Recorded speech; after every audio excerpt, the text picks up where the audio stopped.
남편분의 표현을 빌리자면 뭐 사이비 종교에 빠진 건 마냥 뭐 아프다?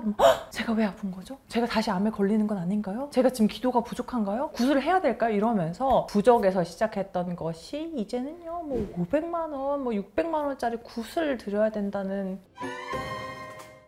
안녕하세요. 여러분의 입장에 맞는 맞춤 솔루션을 제시해드리는 양나래 변호사입니다. 오늘은요 40대 중반의 남편분께서 사연을 보내주셨습니다. 오늘 사연의 주제는 무속신앙과 관련된 것입니다. 사실 저도 연말, 혹시 연초 혹은 뭔가 마음속에 근심 걱정이 있을 때 한 번쯤 사주를 보러 가거나 뭐 신점을 보러 가거나 이런 일이 종종 있거든요. 왜냐면 뭔가 막연하게 궁금할 때 좀 들으면은 위안이 되기도 하고 해결책을 찾을 수 있을 것 같은 마음이 들기도 하고 어떻게 보면 자연스러운 심리가 아닐까 싶기도 한데 이걸 조금씩 참고를 하고 취미생활 정도로만 하면 좋은데 너무 깊게 심취하면 큰 문제가 생기죠. 우리 사연의 주인공은 남편분도 아내와 이 무속신앙 때문에 크게 마음앓이를 하고 계신다면서 사연을 보내주셨습니다. 어떤 내용일지 바로 시작해 보도록 하겠습니다.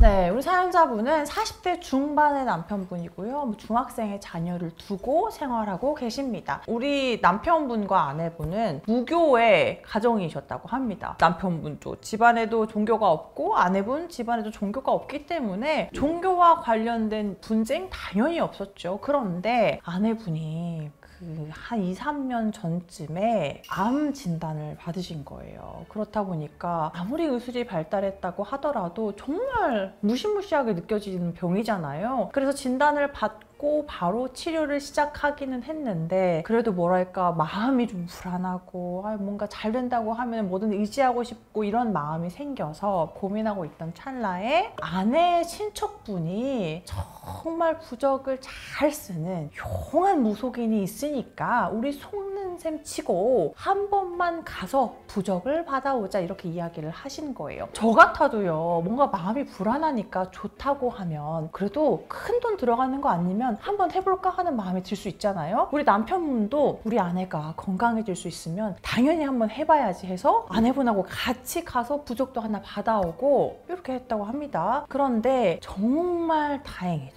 아주 치료 경과가 좋아서 처음에는 항암 치료를 몇 번 해야 될지 모르겠습니다 이렇게 얘기를 했었는데 항암 치료를 길게 하지 않았음에도 완전히 호전세를 보이면서 완치에 가까운 상황이 되었다 이렇게 진단이 나왔다고 해요. 그런데 이제 우리 남편분이 생각할 때에는 우리가 빠르게 병을 잘 발견해서 열심히 치료를 해서 이 병이 없어졌다고 생각을 했는데 우리 아내분은 병원의 진료보다는 그 부적의 효과가 있었다고 생각을 하기 시작하셨대요. 왜냐하면 처음에 치료를 시작하고 한동안은 약이 잘 안 듣는 것 같다, 조금 지켜봐야 될 것 같다 이렇게 병원에서 약간 부정적으로 이야기를 했었는데 우연의 일치인지 정말 기가 막히게 그 부적을 받아서 온 뒤로부터는 치료 효과가 아주 눈에 띄게 긍정적인 방향으로 좋아졌었거든요. 그렇다 보니까 우리 아내분은 와 내가 원래는 치료가 잘 안 됐었는데 이 부적 때문이야, 그 무속인 덕분이야 이 생각을 하게 된 거죠. 그래서 이제는 사소한 일만 생겨도 그곳에 방문해서 상담을 받고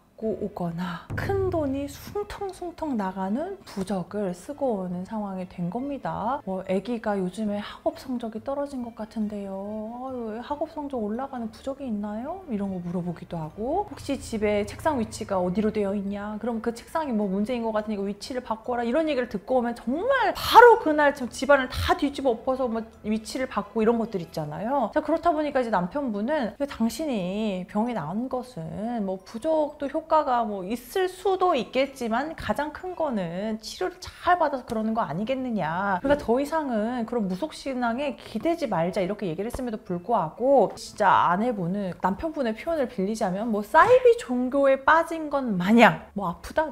제가 왜 아픈 거죠? 제가 다시 암에 걸리는 건 아닌가요? 제가 지금 기도가 부족한가요? 구술을 해야 될까요? 이러면서 부적에서 시작했던 것이 이제는요 뭐 500만 원, 뭐 600만 원짜리 구슬을 드려야 된다는. 아이고 정말 속상합니다. 그런 것까지 빠지게 된 거예요. 그래서 남편분이 이제는 그걸 못하게 하니까 심지어는 아이들 나중에 대학교 보낼 때 등록금으로 쓰려고 이제 적금을 넣어놨던 것들을 깨서 남편분 몰래 구슬하고 또 심지어는 그 적금을 깨는 것뿐만 아니고 아이고 그 카드론을 받아서 카드론을 받아서 이제 구술하는 상황까지 되는 것입니다. 그래서 남편분은 그걸 알고 나서 정말 단단히 크게 잘못됐다, 이건 사이비 종교나 다름없다 설득하고 이야기를 했음에도 불구하고 아내가 전혀 이야기를 듣지 않고 있으니 결혼 생활을 유지할 수 있을까? 아내가 계속 이렇게 무속신앙에 빠져 있다면 나는 더 이상 결혼 생활을 유지할 수 없을 것 같은데 하는 상황에 처하게 되신 거죠. 그래서 우리 남편이 사연분 보내주시면서 과연 이렇게 무속신앙에 빠져서 원치 않는 지출을 일방적으로 계속하는 것이 이혼 사유가 될 수 있는지, 그리고 유사한 일들을 겪은 다른 부부는 없는지 너무 속상해서 뭐 털어놓을 데가 없는데 조언을 구하고 싶다고 이렇게 사연을 보내주셨습니다. 사실 이렇게 무속신앙에 빠져서 가정 내 불화가 생기는 경우가 참 많이 있습니다. 단순히 이혼 사건에서만 있는 게 아니고 이런 무속인한테 돈을 많이 뜯겨서 이거를 사기로 고소를 할 수 있을까? 민사상 반환 청구를 할 수 있을까? 이런 것 때문에 상담을 요청하는 경우도 굉장히 많이 있거든요. 그래서 일단 질문 주신 거에 대해서 답변을 먼저 드리자면, 내가 무속신앙에 의지하는 게 좋지 않다고 이야기했음에도 불구하고 무속신앙에 빠져 있다는 건 당연히 신뢰관계를 해치는 거죠. 그런데 신뢰관계를 해치는 것을 넘어서 이제는 뭐까지 하고 있었죠? 카드론까지 받아가면서 가정경제에 아주 직격탄을 팍 터뜨리는 그런 행동까지 했기 때문에 이런 부분은 충분히 이혼 사유가 될 수 있을 것이라고 생각을 합니다. 근데 제가 이제 유사한 사례가 많다고 말씀드렸잖아요. 그래서 덧붙여서 설명드리자면, 효과가 없는 굿을 했다고 해서 그 무속인이 바로 사기죄로 처벌받는 것은 아닙니다. 왜냐하면 사실 무속신앙이라는 것 자체가 과학적인 게 아니고 뭔가 비과학적인 현상에 기대를 하면서 하는 거잖아요. 그래서 이게 결과가 발생하지 않았다고 해서 바로 이거를 돈 받은 거 사기야 라고 할 수는 없고요. 돈을 받았어, 굿을 정말로 열심히 해줬어, 그러면 내가 원하는 결과가 나오지 않았어도 사기죄는 성립하지가 않습니다. 다만 이제 무속인이 막 굿을 권유하면서 이거 굿 안 하면 당신 아들이 지금 당장 큰 병에 걸려서 죽게 될 거고 대대손손 정말 신병이 내려질 거예요, 이런 식으로 막